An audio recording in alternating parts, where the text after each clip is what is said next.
En 72 heures, un État entier retient son souffle. Marché clos, radio muette, réunions diplomatiques annulées. Ce calme organisé contraste avec le déplacement silencieux de 23 unités autour de la capitale, révélant une anticipation plutôt qu'une surprise. Que signifie cette retenue stratégique pour ceux qui observent le Burkina Faso? Et comment la posture d'Ibrahim Traoré redéfinit-elle la lecture d'une crise avant qu'elle n'explose? Un basculement discret s'esquisse. Ce récit pose une promesse simple mais exigeante. Éclairer ce qui se joue quand une crise semble immobile, alors que tout bouge en coulisses. Vous gagnez une grille claire pour comprendre décision, risque et enchaînement. L'enjeu dépasse la chronique d'un épisode tendu. Il s'agit d'identifier les mécanismes invisibles qui transforment des signaux dispersés en basculement national. Pourquoi certains silences comptent autant que des déclarations publiques? Et comment des gestes techniques deviennent des choix politiques déterminants? À travers des faits vérifiables, le texte distingue l'anticipation de la réaction, la coordination de l'improvisation et la stratégie du simple réflexe défensif. Ce cadre de lecture permet aussi d'éviter deux pièges fréquents: réduire la situation à un affrontement idéologique ou la dissoudre dans un brouillard d'émotions. L'objectif n'est pas de convaincre, mais d'armer l'analyse. En suivant cette méthode, le lecteur peut évaluer les coûts, mesurer les effets concrets et situer les responsabilités sans céder au récit prémâché. La question qui s'ouvre est alors nette. Que révèle vraiment cette séquence sur la stabilité d'un État sous pression? En moins de 3 jours, 23 unités, soit environ 8% des capacités opérationnelles, sont repositionnées autour de Ouagadougou. Ce chiffre change la lecture. La menace n'a pas forcé la réaction, elle a déclenché une manœuvre déjà prête. Cette mini-révélation éclaire le reste de la séquence. Dans de nombreuses crises sahéliennes récentes, l'alerte arrive après les premiers dérapages visibles. Mutinerie ouverte, déclarations contradictoires, chaîne de commandement brouillée. Ici, le mouvement est inverse. Les signaux faibles, réunions diplomatiques annulées, gel de fonds sans explication publique, synchronisation inhabituelle de certains récits médiatiques, sont traités comme un ensemble cohérent plutôt que comme des incidents isolés. Le contexte devient alors déterminant. Un État enclavé, soumis à des pressions multiples, mais désormais attentif aux répétitions de scénarios déjà observés ailleurs dans la région. Cette anticipation s'inscrit dans une dynamique plus large. Depuis plusieurs années, le Burkina Faso évolue dans un environnement où les équilibres se déplacent rapidement. Recomposition des alliances, montée des discours souverainistes, fatigue sociale face aux promesses extérieures non tenues. Dans ce cadre, chaque modification de posture est immédiatement surinterprétée, à l'intérieur comme à l'extérieur du pays. Ibrahim Traoré devient ainsi un point de fixation, non parce qu'il incarne seul la stratégie, mais parce qu'il cristallise des attentes opposées, rupture assumée pour certains, facteur d'instabilité pour d'autres. Comprendre ce contexte permet d'éviter une lecture simpliste. La crise ne naît pas d'un événement unique, mais d'une accumulation de signaux convergents. Elle n'est pas seulement politique ou militaire, elle est aussi narrative. Les mots employés, restauration, transition, démocratie, circulent avant les faits, préparant les perceptions. La réponse anticipée vise précisément à casser ce tempo imposé de l'extérieur en reprenant l'initiative sur le temps et l'information. C'est à ce niveau que la séquence prend tout son sens. Elle révèle moins une confrontation spectaculaire qu'un apprentissage stratégique, encore fragile, mais déjà structurant pour la suite. Pour saisir l'impact précoce de la séquence, il faut quitter la vue d'ensemble et suivre ceux qui traduisent l'alerte en gestes concrets. Le premier repère se trouve au sommet du dispositif de sécurité. Le colonel Sanou, chargé de la protection présidentielle, supervise une série de vérifications internes rarement évoquées publiquement. Des circuits sont audités, des chaînes d'autorisation resserrées, et plusieurs officiers sont temporairement écartés pour des contacts non déclarés. Rien de spectaculaire. Pourtant, Ces ajustements réduisent immédiatement les angles morts et ralentissent toute tentative d'infiltration au cœur de l'appareil d'État. Plus bas sur l'échelle opérationnelle, la capitaine Diarra incarne un autre versant de cette vigilance. Responsable des patrouilles nocturnes à Ouagadougou, elle coordonne des équipes qui sillonnent des quartiers vidés plus tôt que d'ordinaire. Les consignes sont précises: observer les déplacements inhabituels, sécuriser les abords des bâtiments administratifs, vérifier sans provoquer. Cette routine modifiée crée un effet dissuasif discret. Elle ne bloque rien ouvertement, mais elle augmente le coût de chaque mouvement suspect. Ces 2 microcas montrent comment une crise se stabilise, avant même d'être nommée. L'impact ne se mesure pas en affrontement, mais en réorganisation interne, en décisions prises à huis clos, en heures gagnées sur l'incertitude. Les premiers résultats sont tangibles.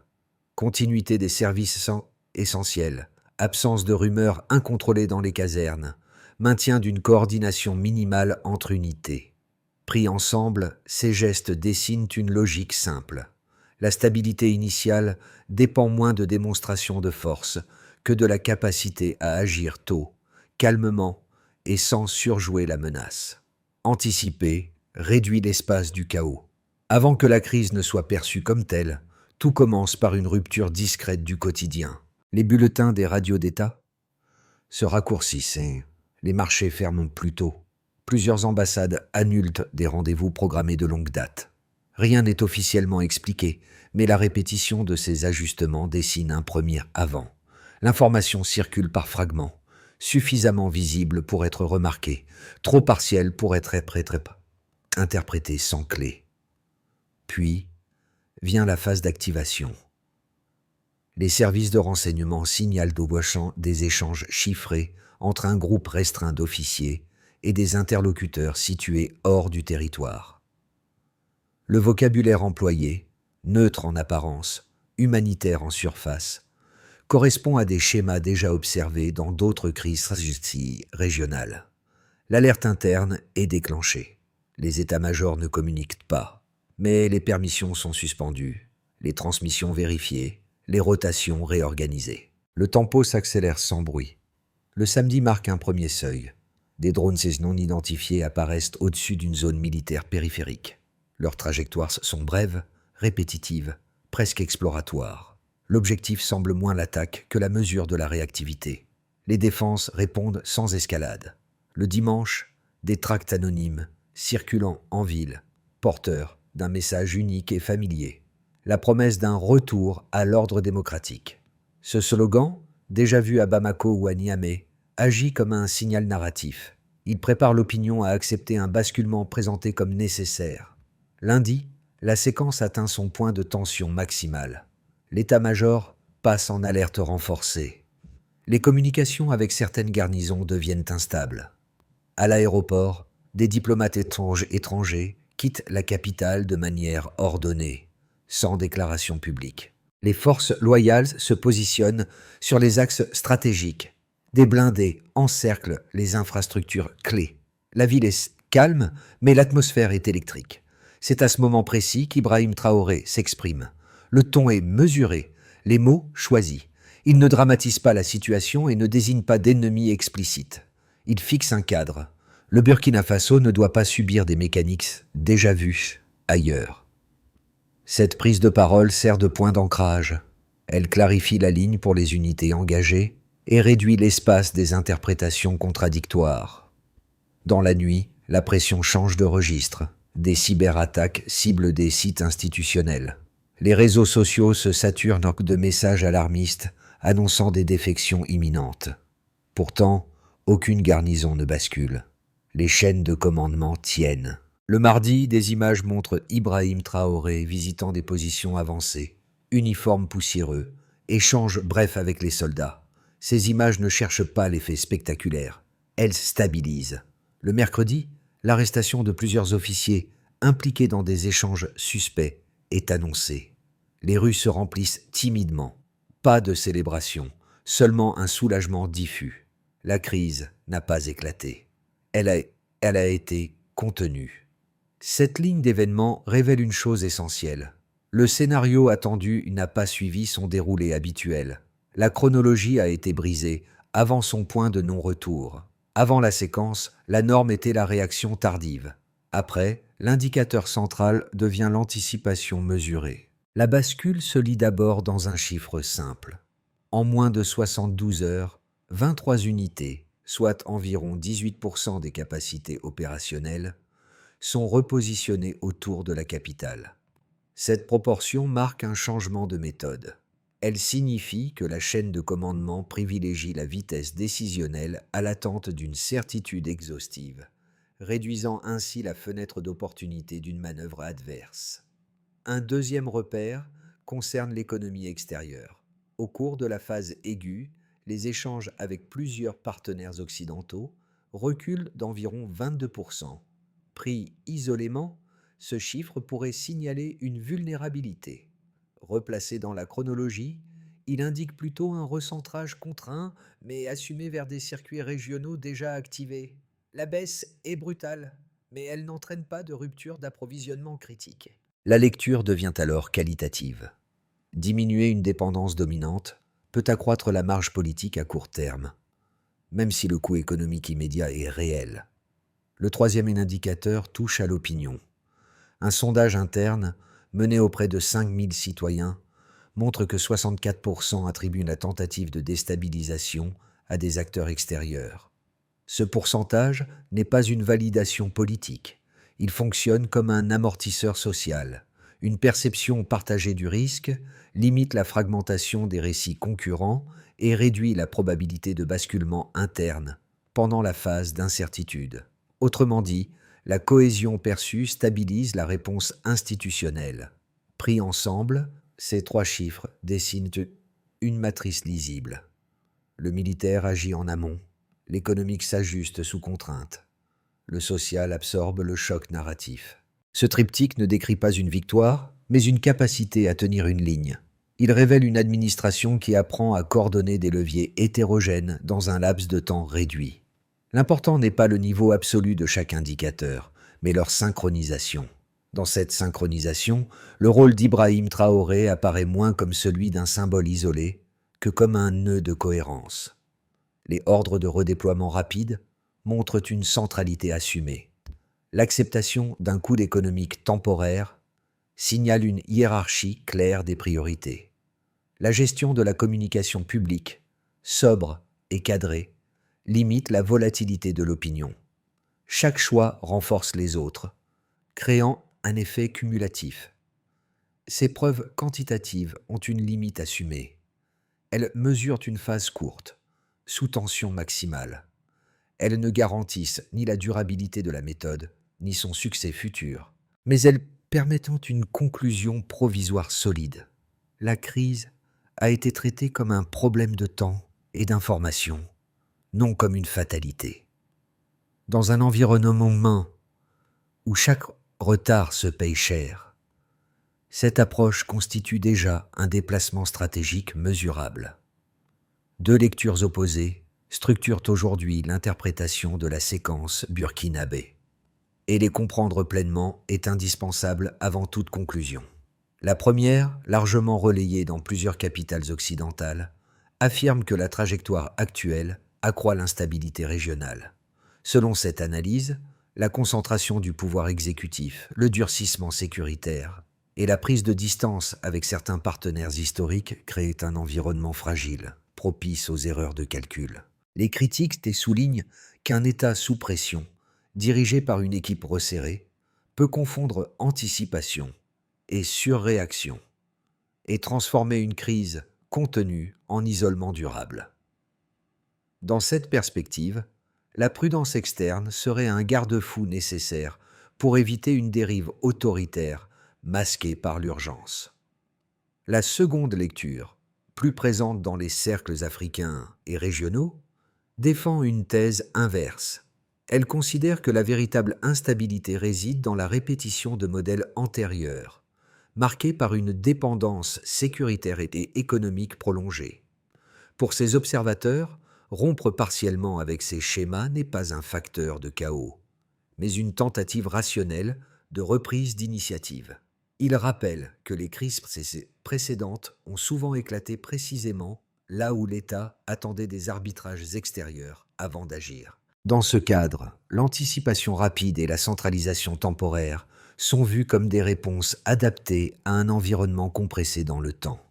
La confrontation de ces deux arguments révèle un point commun rarement admis.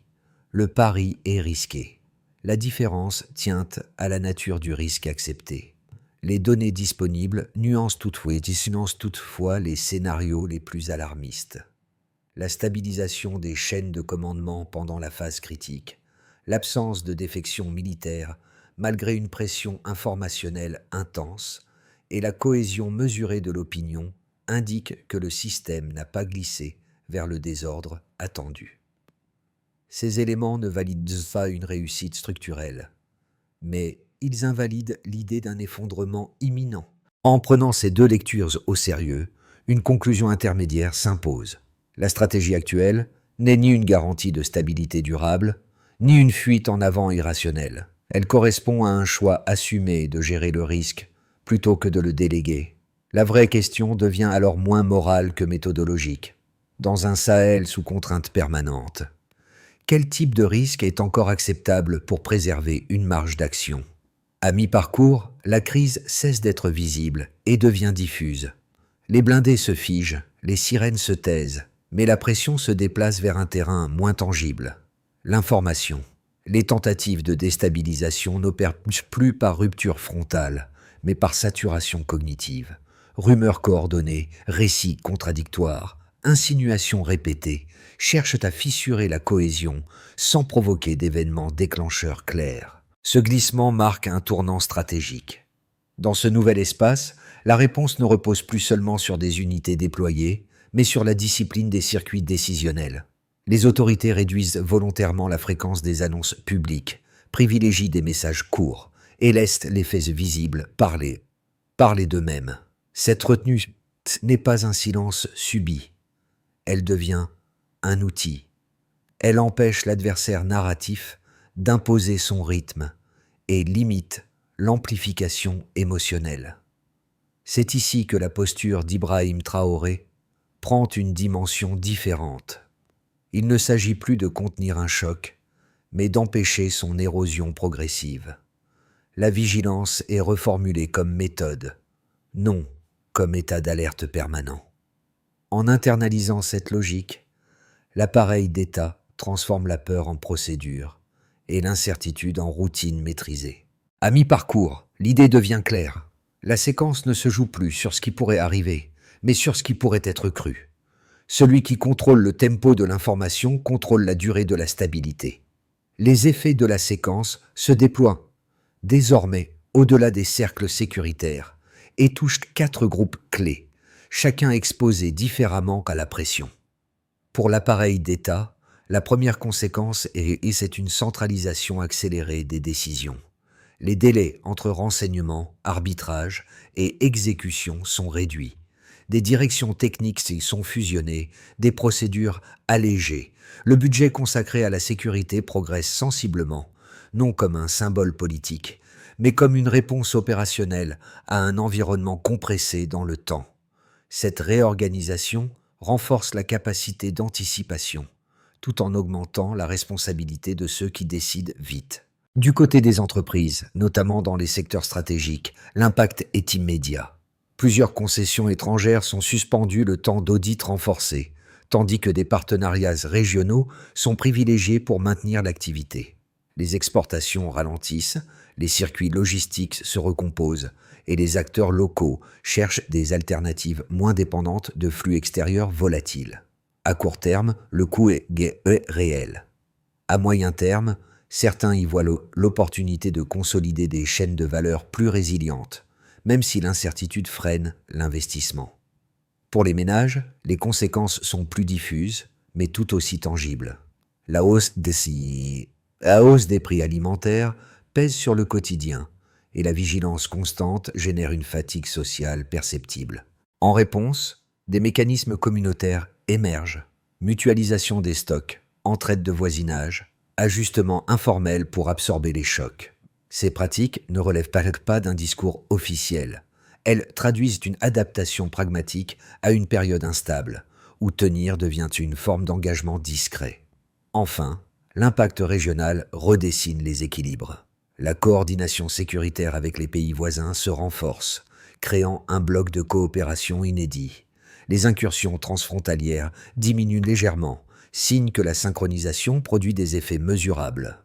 Dans le même temps, certaines chancelleries extérieures ajustent leur posture, conscientes que leurs leviers traditionnels perdent en efficacité.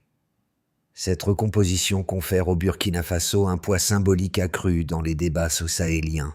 Au croisement de ces quatre dynamiques, Ibrahim Traoré apparaît comme un point de convergence, plutôt que comme un moteur unique.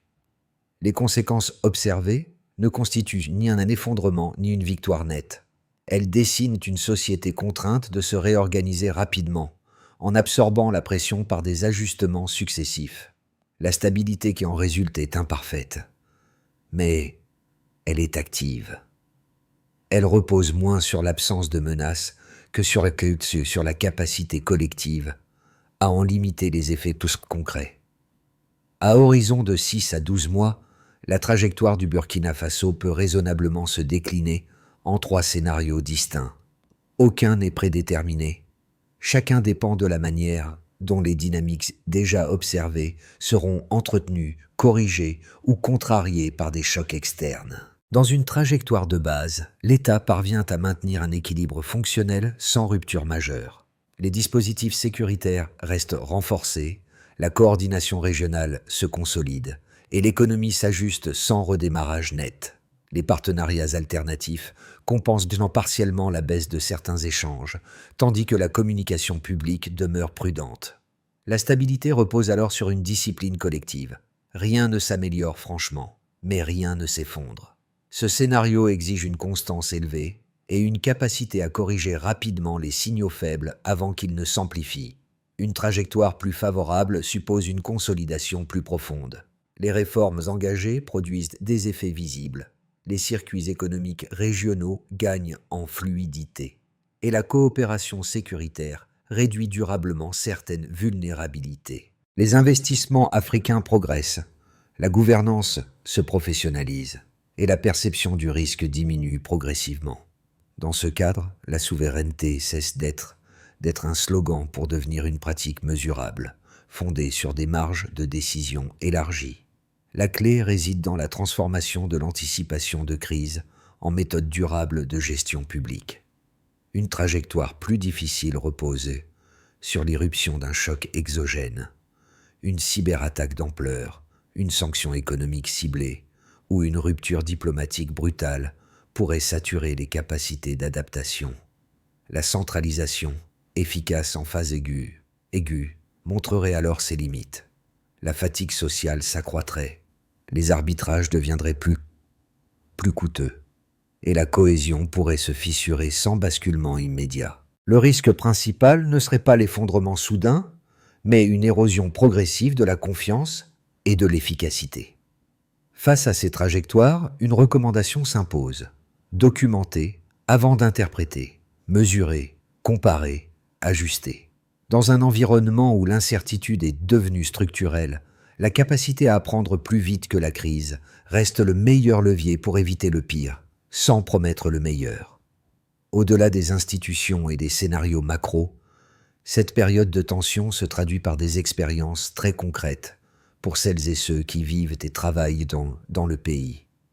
3 groupes, en particulier, ressentent directement les effets de cette recomposition silencieuse, souvent sans y être associés explicitement. Leur quotidien devient un baromètre discret de la stabilité réelle.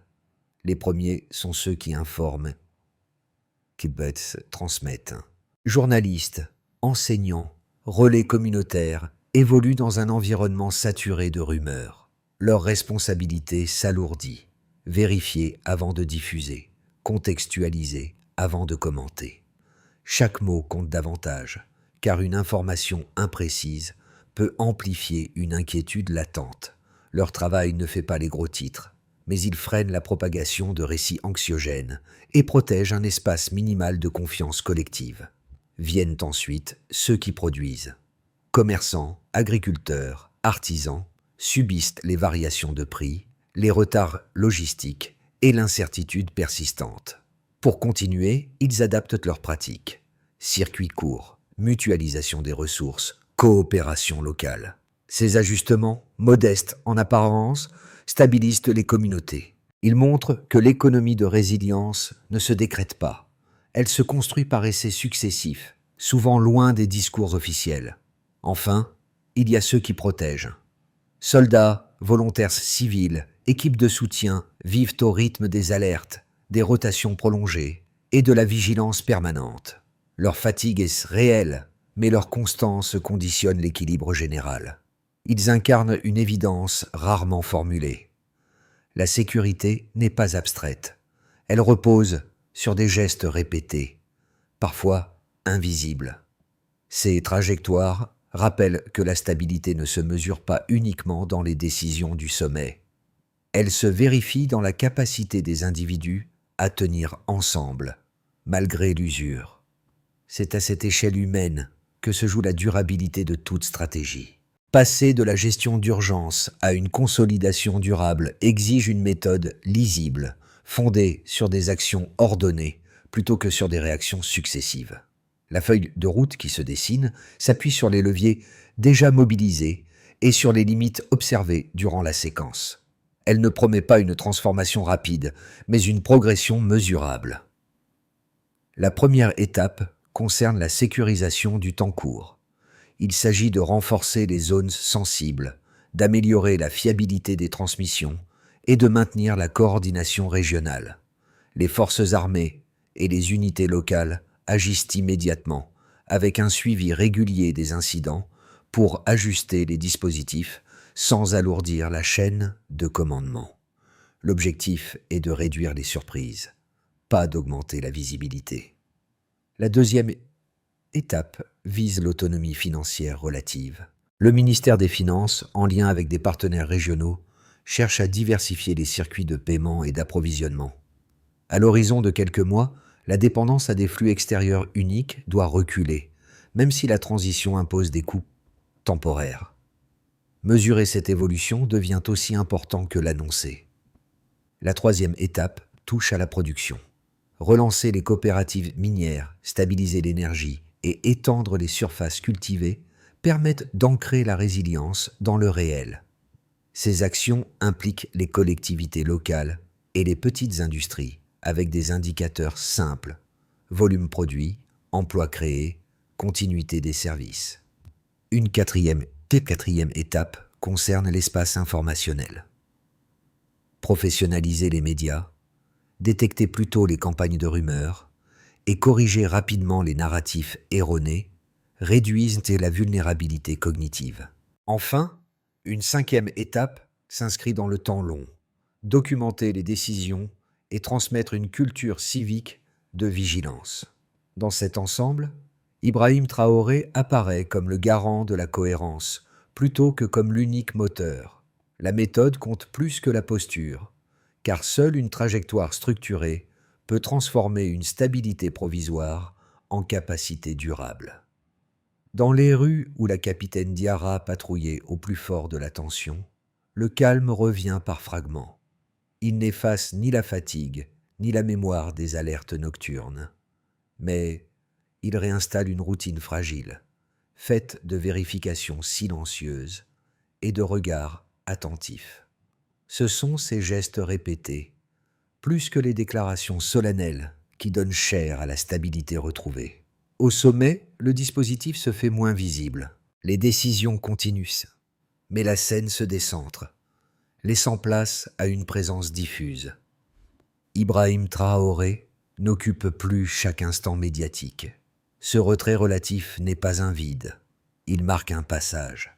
La centralité du pouvoir se transforme en cohérence partagée, où ministres, cadres locaux et acteurs de terrain portent ensemble le poids de la vigilance. Les mots qui circulaient comme des slogans deviennent des pratiques quotidiennes, discutées dans les marchés, transmises dans les écoles, appliquées aux postes de garde. Cette transition révèle une force discrète, la capacité d'un pays à tenir non par la peur, mais par la constance. Les grandes ruptures ne s'annoncent pas toujours par des fracas. Elles s'installent peut-être par des habitudes de côte nouvelles. Ici, la leçon est simple et exigeante. La stabilité ne se proclame pas, elle se répète. La souveraineté commence dans les choix quotidiens. Au terme de cette trajectoire, une évidence s'impose. Comprendre une crise ne consiste pas seulement à suivre ses moments spectaculaires, mais à observer ce qu'elle laisse derrière elle. Les choix opérés dans l'urgence continuent de produire des effets bien après le retour apparent au calme. Ils influencent la manière dont un pays débat, s'informe et se projette. Cette lecture n'appartient ni aux gouvernants seuls, ni aux analystes spécialisés. Elle concerne tous ceux qui cherchent à saisir le sens des transformations en cours. L'enjeu, désormais, est collectif. Discuter sans simplifier, questionner sans caricaturer, comparer sans importer mécaniquement des schémas extérieurs. C'est dans cet espace de dialogue que se construit une compréhension durable, capable de résister aux récits trop rapides et aux conclusions définitives. Chaque lecteur peut y contribuer, non par des certitudes, mais par une attention active aux faits, aux enchaînements et à leurs conséquences concrètes. Si ce récit a ouvert des pistes plutôt que clos le débat, alors il a rempli sa fonction.